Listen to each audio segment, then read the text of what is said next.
The stagecoach lurched to a violent stop outside the dusty town of Redemption, Arizona territory, and Clara Bennett stumbled out with nothing but a carpetbag and bruises hidden beneath her high-necked dress, knowing that every mile between her and Chicago still did not feel like enough distance from the monster she had married. The late summer heat of 1882 pressed down on her shoulders as she stood in the middle of the dirt road, watching the stagecoach pull away in a cloud of red dust. The town was smaller than she had hoped, just a collection of weathered buildings clustered around a main street, but perhaps that was exactly what she needed. A place so remote that even Marcus would not think to look for her here. She clutched her bag tighter, feeling the weight of her mother's silver locket inside, the only thing of value she had managed to take when she fled in the middle of the night 3 weeks ago. The saloon doors swung open across the street, and Clara's heart jumped into her throat. She had learned to be afraid of men in doorways, of sudden movements, of raised voices, but the man who stepped into the sunlight was not Marcus. He was tall and lean, with sun-darkened skin and eyes the color of whiskey. He wore a dusty hat pulled low, a bandana around his neck, and a gun belt slung across his hips. A cowboy, she realized, like the one she had read about in dime novels back when her life had been different. He tipped his hat to her, a gesture so polite and unexpected that Clara felt tears prick at her eyes. She nodded back, not trusting her voice, and hurried toward the only building that looked like it might offer respectable lodging. The sign hanging above the door read Mrs. Garrett's Boarding House in faded letters. Inside, the boarding house was dim and mercifully cool. An older woman with steel-gray hair looked up from her knitting, her sharp eyes taking in Clara's expensive but dusty traveling dress, her pale face, and the way she held herself like someone expecting a blow. "I need a room," Clara said, her voice barely above a whisper. "Something quiet. Private." Mrs. Garrett set down her knitting and stood, her expression softening. "Running from something, dear?" Clara's hands trembled. She had not expected such directness. Yes? A man?" Clara nodded, unable to speak past the lump in her throat. Mrs. Garrett came around the desk and took Clara's hands in her own work-roughened ones. "You will be safe here. I have a room at the back, away from the street. You can see anyone coming from the window, $5 a week, meals included." Clara paid for 2 weeks in advance, grateful when Mrs. Garrett did not ask for her real name.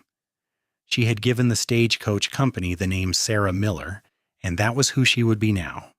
Sarah Miller, a widow traveling west to start fresh. The lie felt heavy on her tongue, but lies had kept her alive these past weeks.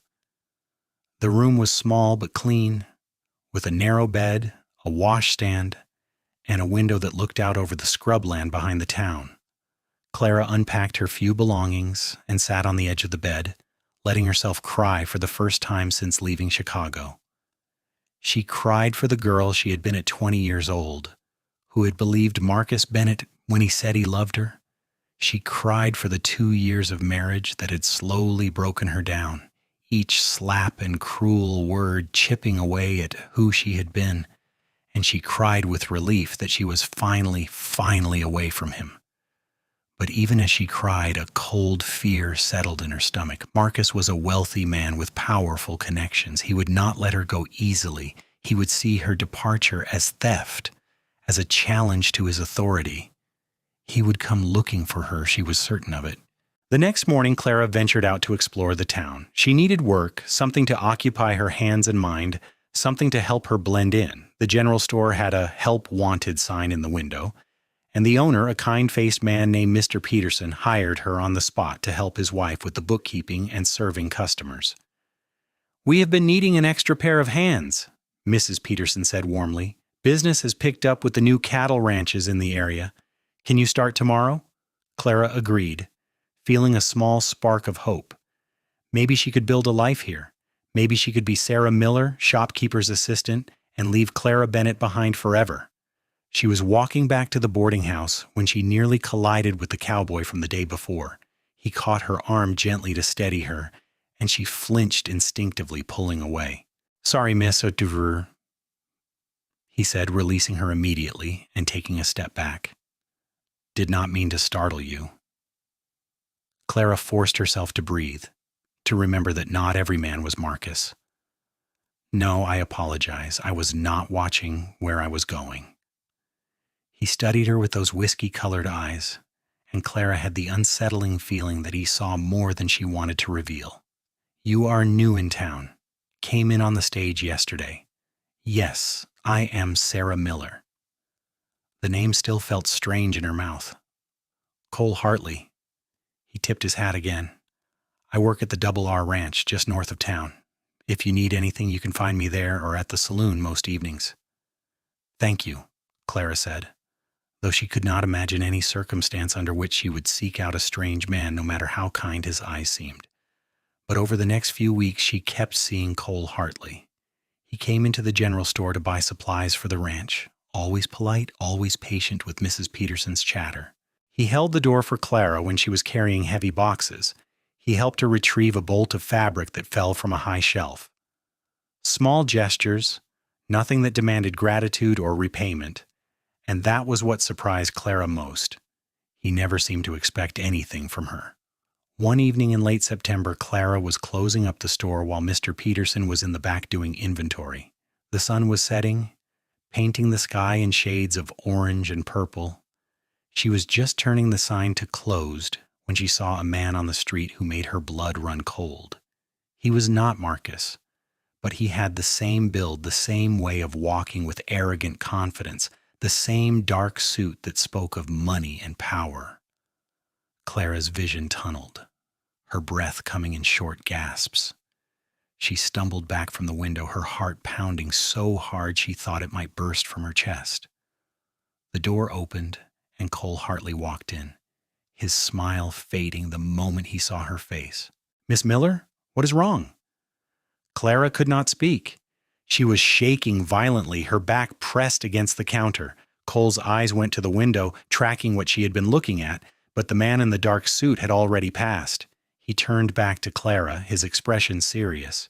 "You are safe. Whatever scared you is gone." "I am sorry," Clara managed. I thought I saw someone." "Someone who hurt you?" The question was so gentle, so perceptive, that Clara felt her carefully constructed walls begin to crumble. "I cannot talk about it."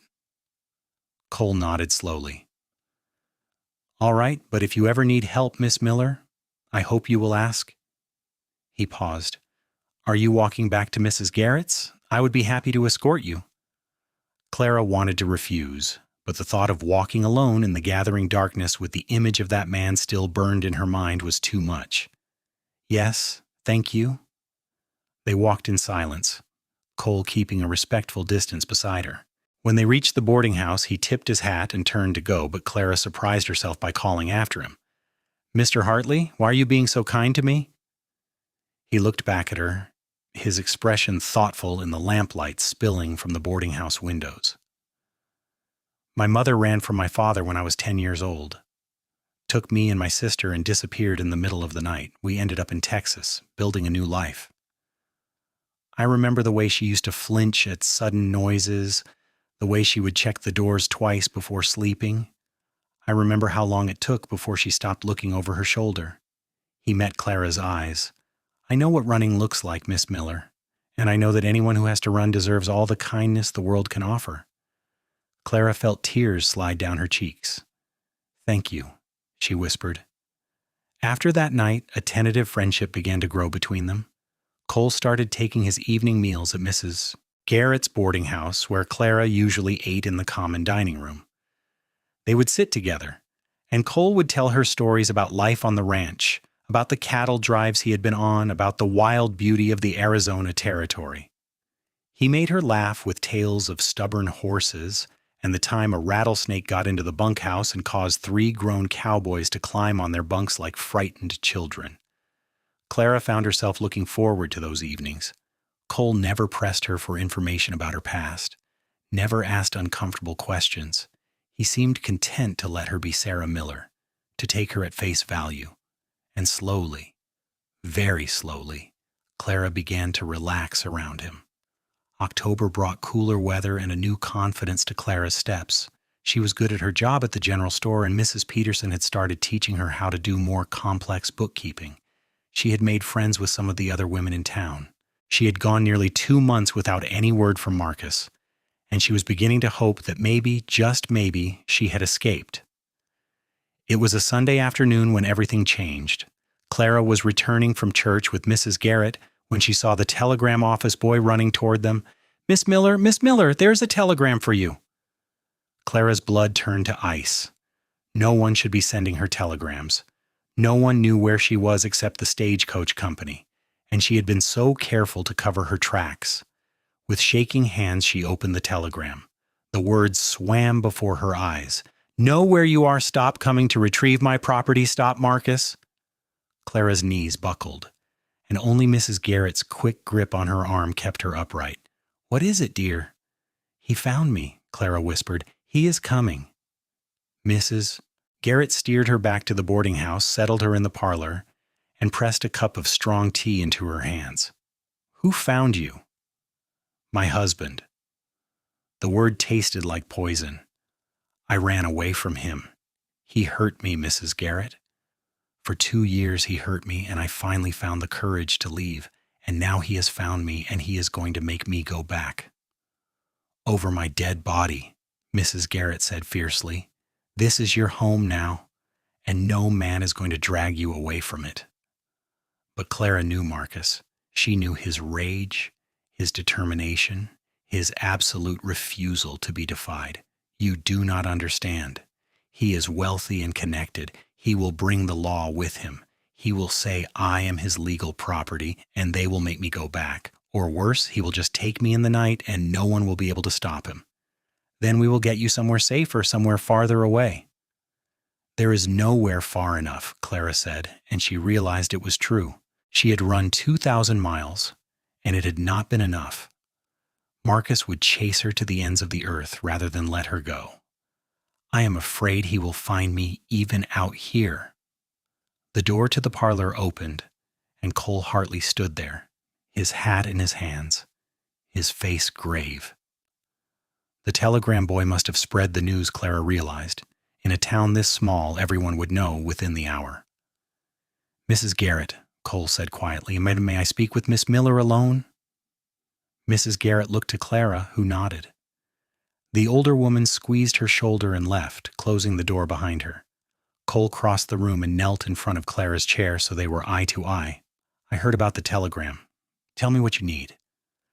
"I need to disappear," Clara said, her voice breaking. "I need to not exist anymore, but I do not think that is possible." "Tell me about him, your husband." Clara took a shaking breath and told him everything.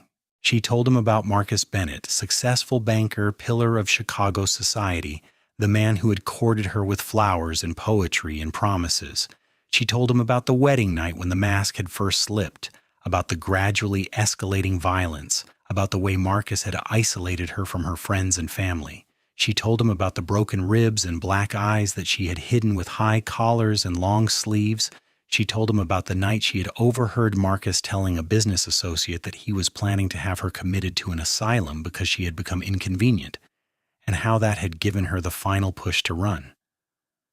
"He will kill me if he takes me back," Clara said flatly, "or he will lock me away somewhere where I might as well be dead. Either way, I will not survive him again." Cole was silent for a long moment, his jaw tight. When he finally spoke, his voice was low and controlled, but Clara could hear the anger beneath it. "He will have to go through me." Clara stared at him. "What?" "If he wants to take you, he will have to go through me." Cole took her hands in his. "I will not let him hurt you again, Sarah. I swear it." "You do not understand what you are promising," Clara said desperately. "Marcus is dangerous. He has money and power and connections. He will destroy you." "Then let him try." Cole's eyes were fierce. "I have faced down stampedes and rustlers and Apache war parties. I am not afraid of some city banker who thinks his money makes him untouchable." "Cole, you barely know me. Why would you risk yourself for me?" He was quiet for a moment, his thumbs brushing over her knuckles. When I was 10 and my mother took us away from my father, a ranch hand named Jim Sawyer took us in. He gave us shelter and work and protection. When my father came looking for us, Jim stood between him and my mother with a rifle and told him he was not welcome. My father tried to claim his legal rights, tried to say my mother was his property, and Jim said that no human being is property, and if he did not leave, he would be leaving in a pine box. Cole looked up at Clara. Jim Sawyer saved our lives that day. He taught me that when you see someone who needs help, you help them. You do not look away. You do not let them fight alone. I cannot ask you to do this, Clara whispered. You're not asking. I am offering. Cole stood, pulling her gently to her feet. We need to make a plan. When did he send the telegram? Clara checked the date. Yesterday, from Kansas City. So we have maybe a week before he arrives, probably less if he is taking the train, and then the stage. We need to prepare. Cole paced the room, thinking. First, we get you somewhere safer than the boarding house. The ranch has a line shack up in the hills that no one uses this time of year. You can stay there, and I will bring you supplies. I cannot hide forever, Clara said. No, Cole agreed. But you can hide long enough for us to figure out our next move. There is also another option. He turned to face her. You could divorce him. Clara shook her head. Divorce is nearly impossible to obtain, especially for a woman. And even if I could, Marcus would never allow it. He would fight it with every resource he has. Not if you had grounds he could not fight, not if you had witnesses to his abuse. Who would testify against a man like Marcus Bennett? I would, Cole said simply. And I bet Mrs. Garrett would. And probably half the women in this town who have seen the fear in your eyes. Hope flickered in Clara's chest. Fragile and terrifying. Do you really think it is possible? I think we can try, but first, we keep you safe. Over the next few days, Cole and Mrs. Garrett worked together to prepare. Mrs. Garrett spread the word among the women of Redemption about what was coming, and to Clara's amazement, they rallied around her. The doctor's wife, Mrs. Harris, offered to document any scars or healed injuries that might serve as evidence. The school teacher, Miss Abigail Wright, who had studied law before coming west, began researching divorce precedents. Even the saloon owner's wife, a formidable woman named Big Mary, promised that if Marcus Bennett showed his face in her establishment, he would find himself drinking with the pigs. Cole moved Clara to the line shack on the third day. It was a small, rough cabin in the hills above the ranch with a fireplace and a single room, but it had a good view of the approaches and was far enough from town that Marcus would not stumble upon it easily. Cole brought her supplies and a rifle, teaching her how to load and fire it. I do not know if I could actually shoot someone, Clara admitted, holding the weapon awkwardly. You do not have to kill him, Cole said. You just have to make enough noise that I will hear and come running. I am going to be staying in the main ranch house, close enough to reach you within 10 minutes if you fire 3 shots. You are doing so much for me, Clara said. I do not know how I will ever repay you. Cole looked at her, and something in his expression made her breath catch. I am not doing this for repayment, Sarah. I am doing this because... He paused, seeming to search for words. I am doing this because I care about you more than I probably should, given that you are married and on the run, and I have no right to complicate your life further. But I want you to know that whatever happens, whatever you decide to do, I am on your side. Clara felt something warm and terrifying unfurl in her chest. She had been so focused on surviving, on escaping Marcus, that she had not let herself acknowledge what had been growing between her and Cole. But now, standing in the small cabin with the sunset light turning everything gold, she could not deny it anymore. I care about you too, she said softly. I did not think I would ever trust a man again, but I trust you. Cole reached out slowly, giving her time to pull away, and gently tucked a strand of hair behind her ear. I will keep you safe. I promise. Marcus Bennett arrived in Redemption 5 days later on a cold Thursday morning in late October. He came on the afternoon stage dressed in an expensive suit and radiating the kind of confidence that came from never being told no. He took a room at the only hotel in town and immediately began asking questions about his wife. The townspeople closed ranks with a solidarity that would have made Clara weep if she had known about it. No one had seen a woman matching her description. No one knew anything about a Sarah Miller or a Clara Bennett. The telegraph operator claimed the telegram had been a mistake, sent to the wrong town. The stagecoach driver swore he had not brought any unaccompanied women to redemption in months. Marcus was not fooled. He could see the lies in their eyes, the way they protected their own.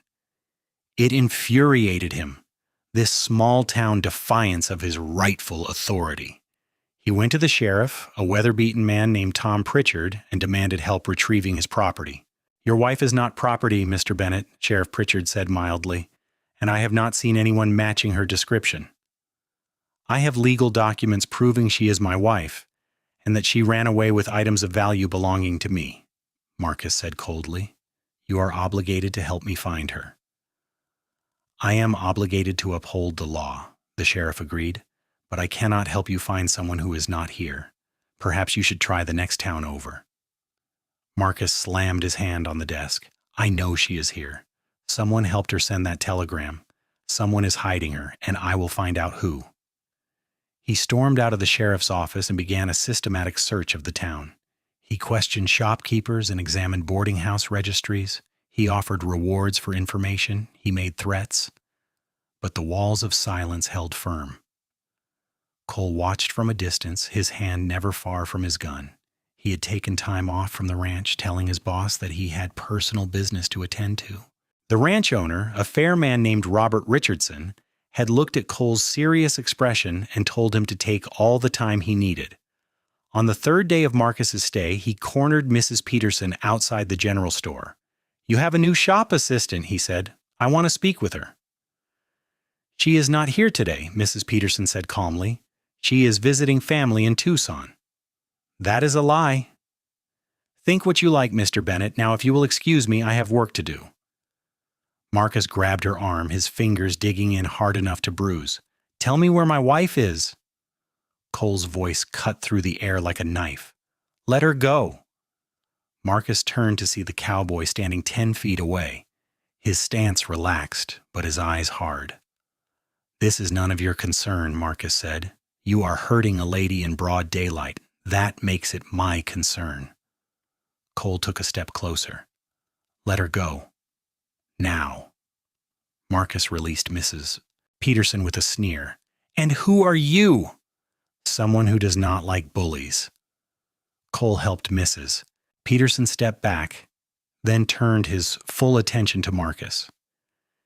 "You need to leave this town, Mr. Bennett. You are not welcome here." "I am not leaving without my wife." "She is not your wife anymore." "She stopped being your wife the first time you raised your hand to her." Marcus's eyes narrowed. "So you have seen her. You know where she is." "I know that she is free of you, and that is all that matters." "She is my legal property," Marcus hissed. "I have every right to take her back." "No man owns a woman," Cole said flatly, "and no piece of paper gives you the right to hurt someone." Marcus looked Cole up and down, taking in the worn boots and sun-faded clothes, the calloused hands and trail dust. "You are just some uneducated cowboy. You have no idea what you are interfering with. I will destroy you for this." "You can try." Marcus lunged forward, swinging wildly, but Cole sidestepped easily and caught Marcus's arm, twisting it behind his back and forcing him face first into the wall of the general store. "I do not want to hurt you," Cole said quietly, "but if you do not leave this town peacefully, I will make you leave. And trust me, it will not be pleasant." Sheriff Pritchard arrived then, drawn by the commotion. "What is going on here?" "Mr. Bennett was just leaving," Cole said, releasing Marcus and stepping back. Marcus straightened his suit, his face flushed with rage and humiliation. "This is not over. I will be back with federal marshals if necessary. My wife is a thief, and I have the law on my side." "What did she steal?" the sheriff asked. Valuable items, family heirlooms, her own dowry money, which became my property upon our marriage. Interesting, Sheriff Pritchard said, because I happen to know that a woman's personal property does not automatically become her husband's property under the laws of Arizona Territory. We are a bit more progressive out here than you might be used to back east. Marcus's expression turned venomous. This is not over, he repeated, and stalked back toward his hotel. Cole watched him go, every muscle tense. When Marcus was out of sight, he turned to the sheriff. How long can you hold him off? Not long, Clarissa Che, Pritchard admitted. He is right that he has legal standing as her husband, even if I find his claim about theft suspicious. If he comes back with federal authorities, I will have to cooperate. Then we need to move faster on the divorce. It is risky, the sheriff warned. If she files for divorce and he finds out where she is before it is granted, he will take her back by force. I will not let that happen. The sheriff studied Cole for a long moment. You have gotten yourself in deep here, son. I know. You love her. Cole did not hesitate. Yes. That night, Cole rode up to the line shack to tell Clara what had happened. She listened to his account of the confrontation with Marcus, her face pale in the firelight. He will not give up, she said. You know that, do not you? He would rather see me dead than free. Then we need to act first. Cole knelt beside her chair. Miss Abigail has found some legal precedents. In territorial court, you can file for divorce on the grounds of cruelty. It is not easy, but it is possible, especially if you have witnesses and evidence. And if the judge sides with Marcus? Then we run, Cole said simply. Mexico is not that far. Or we could go to California, change our names, start over. Our names? Clara looked at him searchingly. Cole, you keep saying we, but this is my problem, my past. It stopped being just your problem the moment I decided to stand with you. He took her hands. Sarah, Clara, whatever name you want to be called, I need you to understand something. These past few months, getting to know you, seeing your courage, your strength, the way you are building a new life from nothing, I have fallen in love with you. I know the timing is terrible, and the circumstances are impossible, but I cannot help how I feel. Clara felt tears spill over. I love you too. I have been afraid to admit it, afraid to let myself feel anything when my life is such a disaster, but I do. I love you, Cole. He cupped her face in his hands. Then let me fight for you. Let me stand beside you. Together we can face anything, even Marcus Bennett. He could kill you, Clara whispered. He could try, but I'm harder to kill than I look. Cole smiled, but his eyes were serious. I am not afraid of him, Sarah, and I'm not going to let him take you. Clara kissed him then. A desperate, grateful, terrifying kiss that tasted of hope and fear in equal measure. When they finally pulled apart, she rested her forehead against his. What do we do now? Now we file the divorce papers and prepare for the fight of our lives. The next morning, Cole and Clara rode down from the hills together.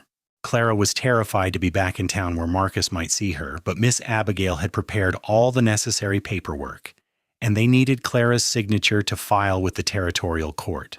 They met in the back room of the schoolhouse with Sheriff Pritchard and Mrs. Garrett serving as witnesses. Clara signed the papers with shaking hands, officially petitioning for divorce on the grounds of extreme cruelty and abuse. The judge will need to hear testimony, Miss Abigail explained. I have sent him a message requesting an emergency hearing given the circumstances. He should arrive within the week. And until then, Clara asked, until then you stay hidden and we keep Mr. Bennett occupied. But Marcus was not so easily distracted. He had been asking questions, paying people for information, and someone had finally talked. One of the drifters passing through town had seen Cole riding up into the hills with supplies and mentioned it for the price of a few drinks. Marcus hired 3 men, rough types who made their living on the wrong side of the law and set out to search the hills above the Double R Ranch. Cole was in town when he heard about the search party. He raced back to the line shack, his horse lathered with sweat, arriving just as the sun was setting. We need to go, he said urgently, bursting through the door. "Marcus knows where you are. He is coming with hired guns." Clara grabbed her coat and the small bag she kept packed for emergencies. "Where will we go?" "The ranch. There are 20 cowboys there who will stand between you and anyone trying to take you. We will be safer in numbers." They rode hard through the gathering darkness, arriving at the Double R just as the first stars appeared. Robert Richardson met them at the main house, taking in their urgency with a sharp eye. "Trouble?" he asked. "Coming fast," Cole said. "This is Sarah Miller, the woman I told you about. Her husband hired guns to take her back." Richardson did not hesitate. "Bring her inside, boys," he called, and ranch hands began emerging from the bunkhouse. "We have got visitors coming who are not friendly. I want armed men on watch throughout the night. Anyone tries to take Miss Miller by force, you stop them." The cowboys, who had worked with Cole for 3 years and trusted him implicitly, took up positions around the ranch house without question. Marcus and his hired guns arrived an hour later, torches blazing. He rode right up to the porch where Richardson and Cole stood waiting, with Clara visible through the window behind them. "That is my wife," Marcus said. "Hand her over." "No," Richardson said. "I have legal rights." "Legal rights do not trump human decency. The lady has filed for divorce, and until a judge rules otherwise, she is staying right here under our protection." Marcus gestured to his hired guns. "I have 3 armed men with me." Richardson smiled without humor. "I have 20. You want to make this a shooting match, Mr. Bennett? You are going to lose." "This is kidnapping," Marcus snarled. "I will have the law on all of you." "She is not kidnapped. She is here of her own free will, protected from a man who beat her bloody for 2 years. Cole's voice was hard as iron. "You can try to take her, but I promise you, you will not leave this ranch alive if you do." Marcus stared at Clara through the window. His eyes filled with such hatred that she took an involuntary step backward. "You cannot hide behind these men forever, Clara. You are mine. You will always be mine." "I am not yours," Clara called out, forcing strength into her voice. "I am divorcing you.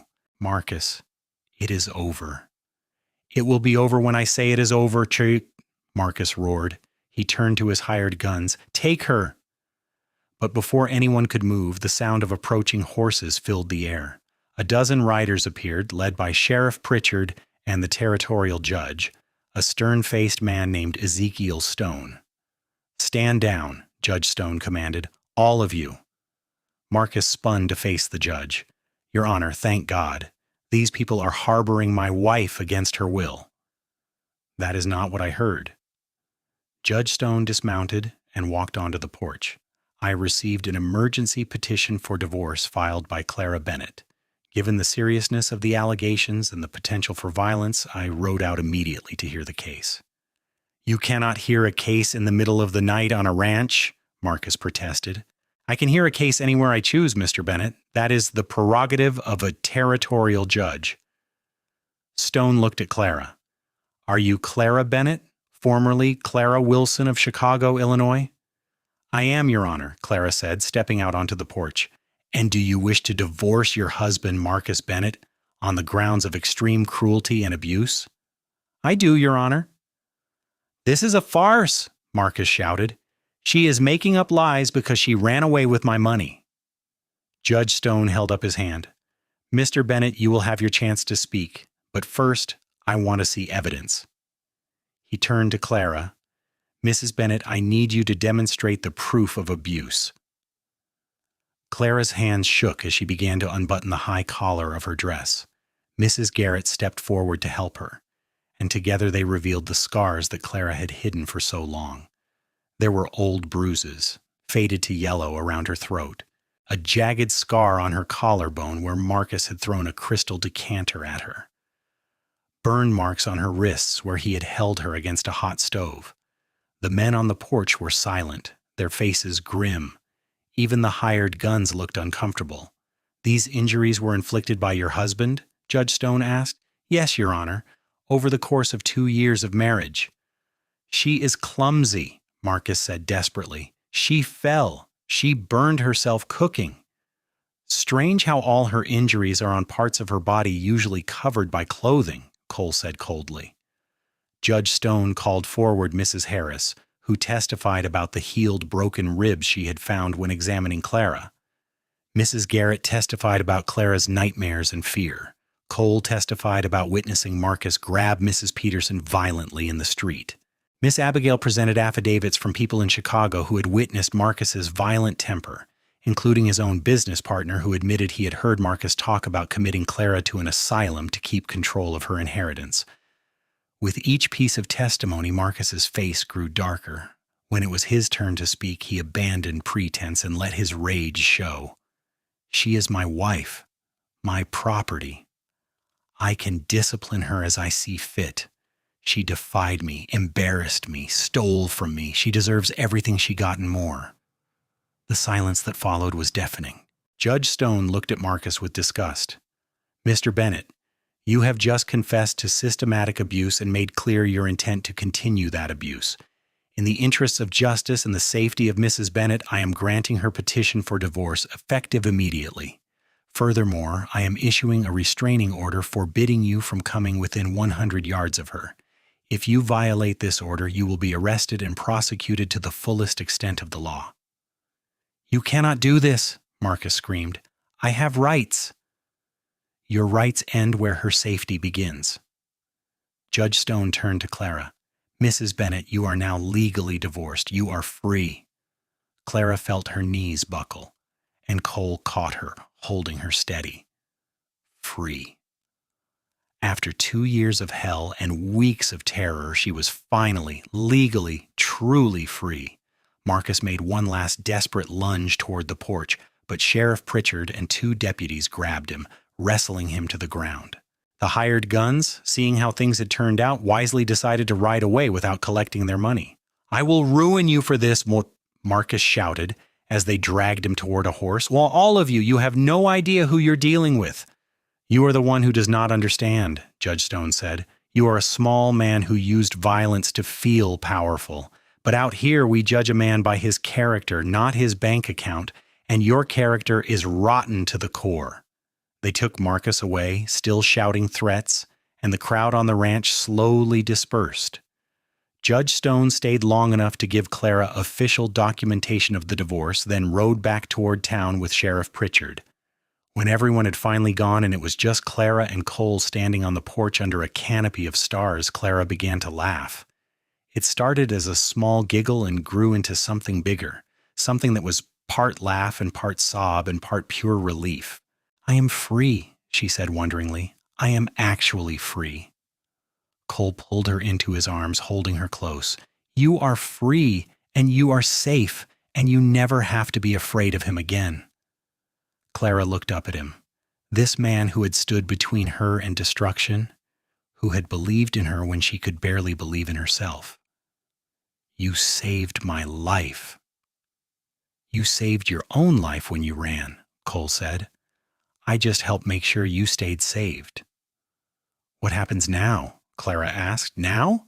Cole smiled. Now you get to decide. You can be anyone you want. Go anywhere you want. You are free to choose your own path. And if the path I choose includes you, then I will walk it with you for as long as you will have me. Clara kissed him, a long, sweet kiss full of promise and new beginnings. When they finally parted, she said, I think I would like to stay in redemption. I have a job I enjoy, friends who protected me, and a cowboy who makes me believe in happy endings again. That can be arranged, Cole said softly. Though I should warn you, cowboy life is not easy.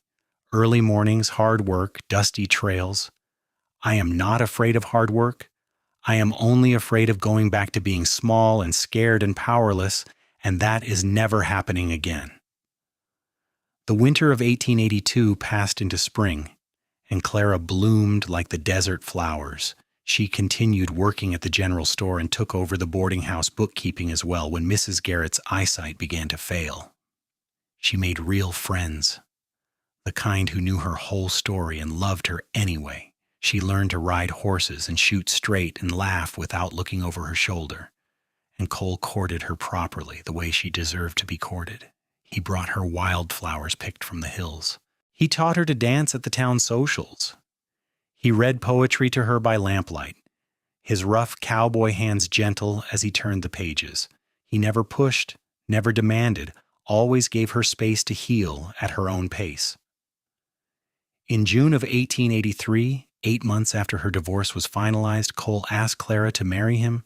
They were sitting on the porch of the line shack, watching the sunset paint the sky in impossible colors, and he simply took her hand and said, "I would like to spend the rest of my life making you happy. Will you marry me, Clara?" Clara did not hesitate. Yes. They were married in the little church in Redemption on a bright July morning.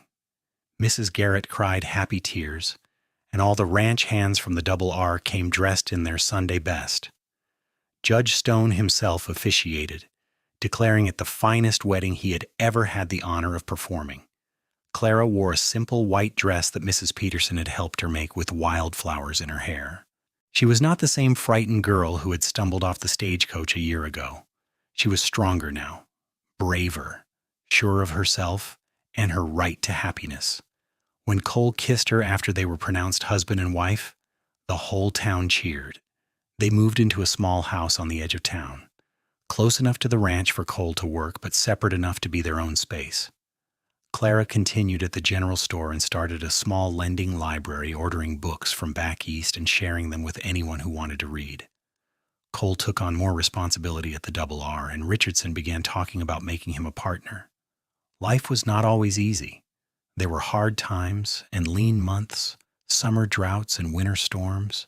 Clara still had nightmares sometimes, waking in a panic before remembering she was safe, she was free, she was loved. But Cole was always there, holding her, reminding her that the past was past and the future was theirs to build together. In the spring of 1884, Clara discovered she was pregnant. She told Cole on a Sunday afternoon as they were mending a fence together, watching the cattle graze in the distance. "I am going to have a baby," she said, trying to sound casual and failing completely. Cole dropped the hammer he was holding and turned to her, his face alight with joy.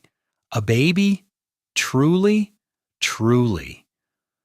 Clara laughed as he swept her up in his arms, spinning her around before carefully setting her back down as if she were made of glass. "When?" "Late fall, Dr. Harris thinks. November, maybe." Cole placed his hand gently on her still, flat stomach, his expression full of wonder. "Our baby." Their son was born on a cold November night during the first snowfall of the season.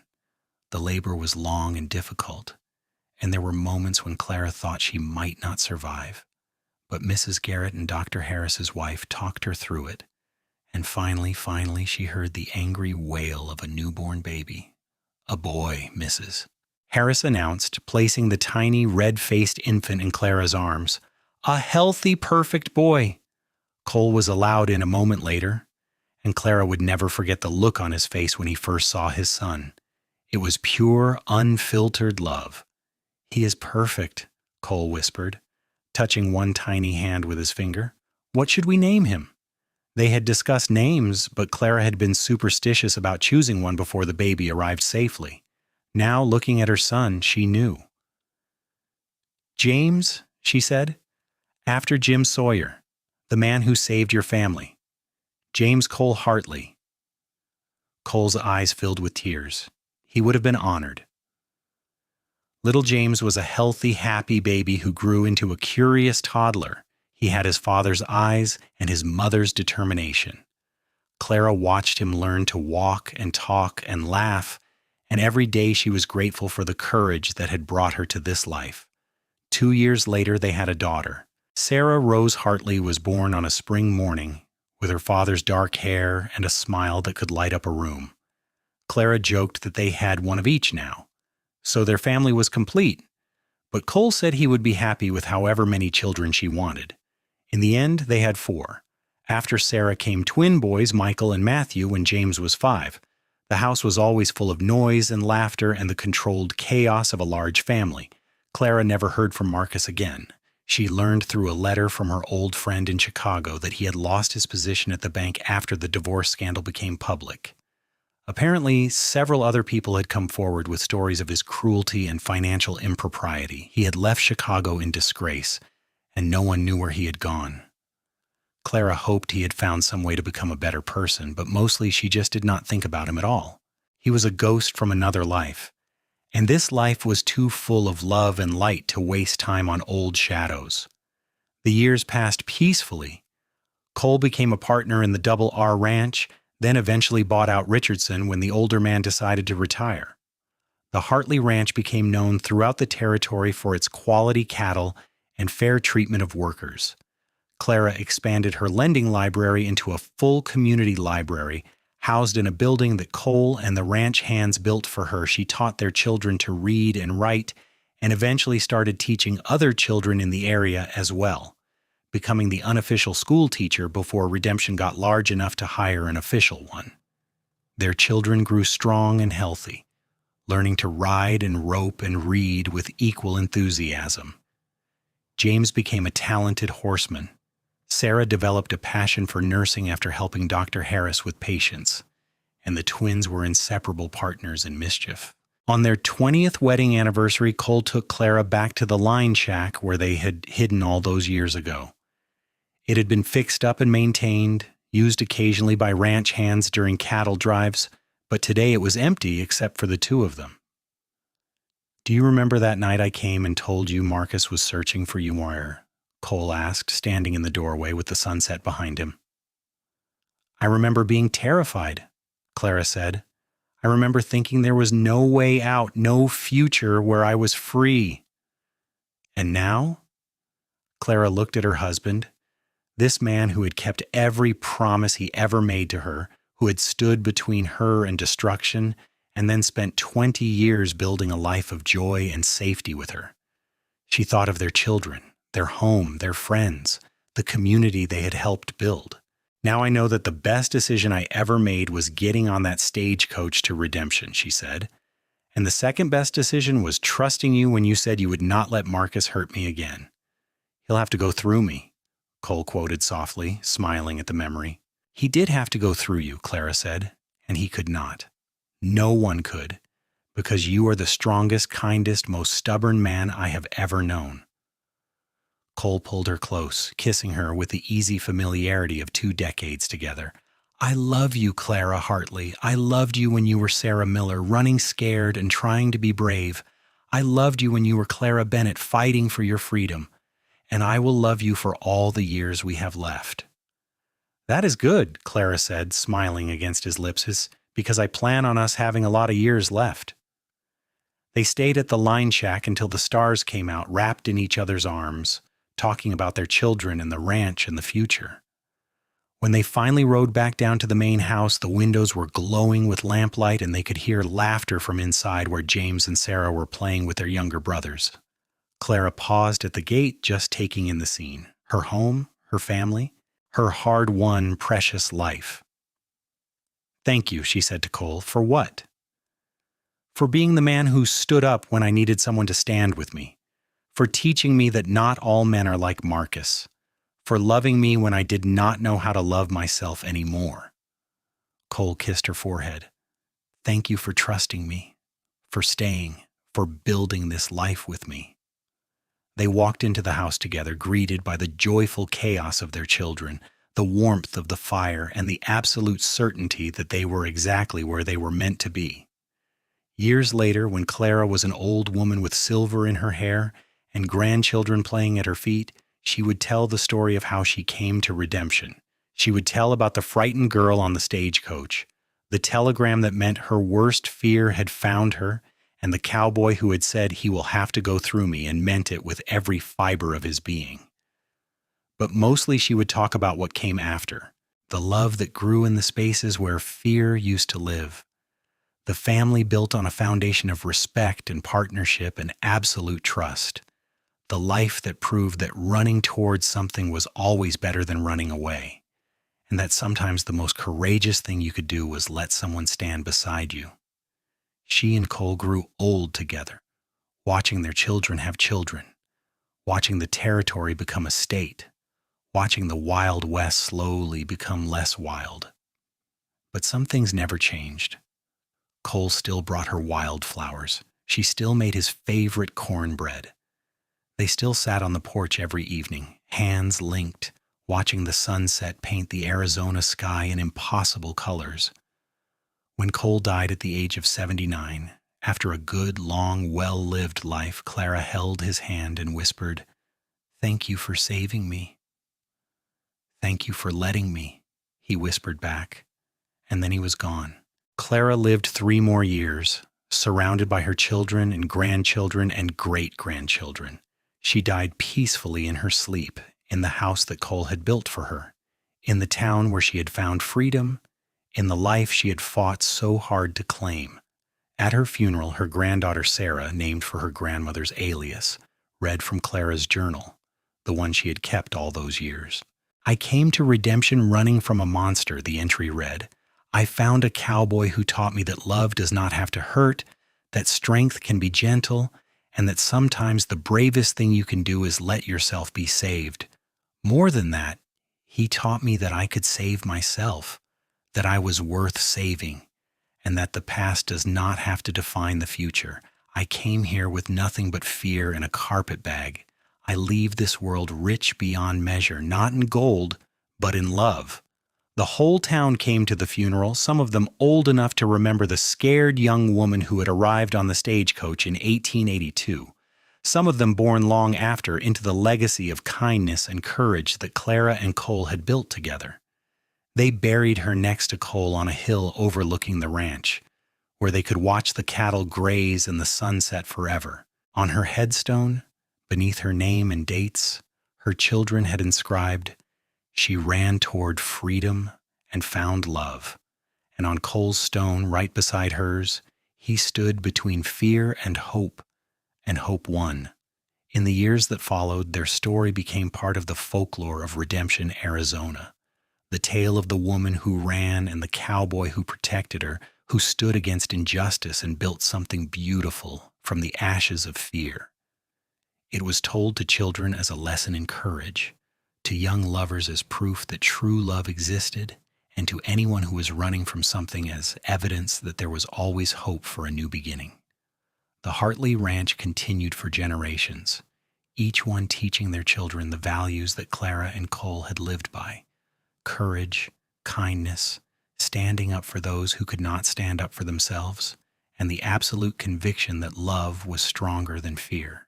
And sometimes on quiet evenings when the light slanted gold across the hills, people swore they could see 2 figures on horseback, riding together across the sunset, forever free, forever together, forever home.